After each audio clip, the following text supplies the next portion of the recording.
Hello, Biafrans, lovers of freedom all over the world. Yes, I want you to really pay attention to this video you're about to watch. There is a video I'm going to play in this segment. I want you to pay attention to it. When we tell you that all that Nigerian government does is to kidnap and to kidnap his citizens, this has been a trend and it has been an attitude about Nigerian government. I'm not here to criticize anybody. I'm not here to sarcastically readdress people's attitude and lifestyle. But I'm saying what they have done to Nnamdi Kanu, they have done it to Morodiko, and today this is what is playing out. I want you to watch this video to see what this elder in the eastern region spoke about it. How Nnamdi Kanu was kidnapped by the Nigerian government from Kenya. Watch it. Is going kidnapping a young man from Kenya when the government plans to kidnap people, just like they kidnapped former Minister of Transport under Shagari. What is the name of Russia from Kaduna? The mathematician, the brilliant top minister, Omar Odiko. They kidnapped him from London. So this government is now known for kidnapping people. And they spend millions of dollars to their elements in Kano who help them to kidnap Nnamdi Kanu. So that is the success of Buhari, to kidnap a citizen. Why? Because he's talking about justice for his people. Is that a crime? You may not like his methodology. All Nnamdi Kanu represents is the unjust processes against our people for the past 50 years.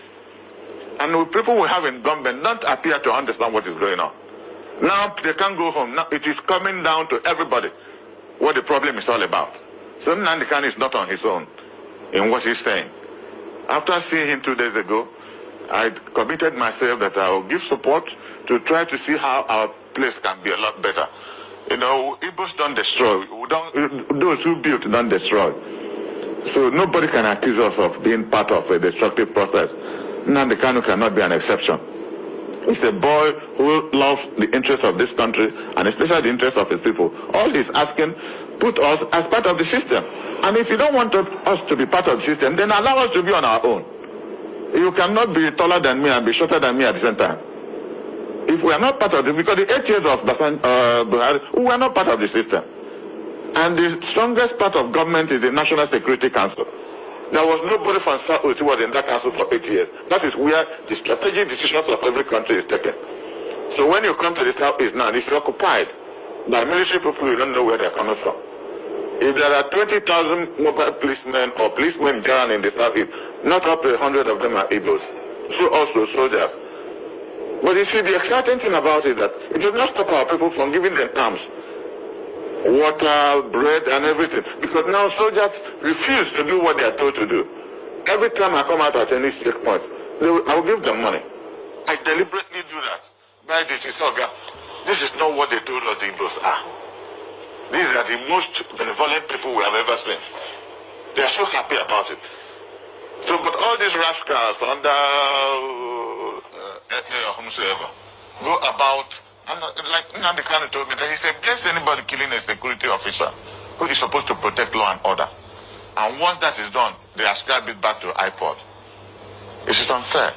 Now, I hear you say that most of them are not of the southeastern origin. I mean, you talked about some of the military there, but some people have also argued that the southeast region has turned into a war zone without any external aggressor.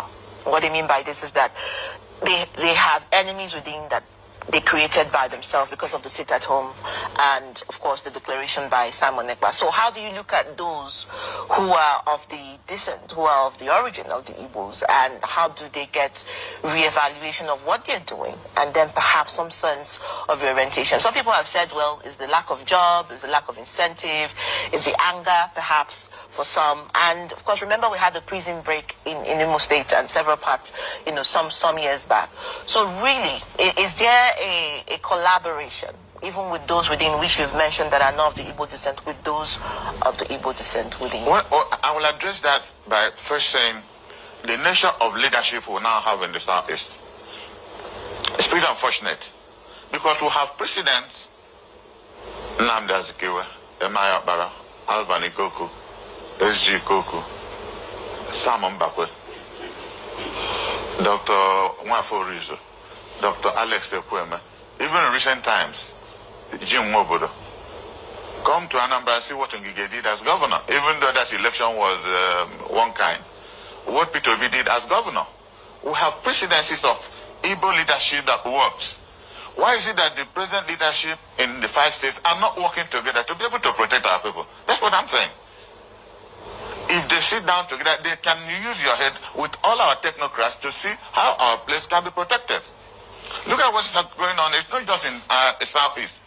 Look at the herdsmen problem in Benue Plateau. The bandits in Northwest. The Boko Haram in Northeast. We're a country of violent nomenclatures now. Every day, hundreds of people are killed. We're even better in the South. It's only occasional that you hear that 1 or 2 persons are killed here and there. But look at the rest of the country.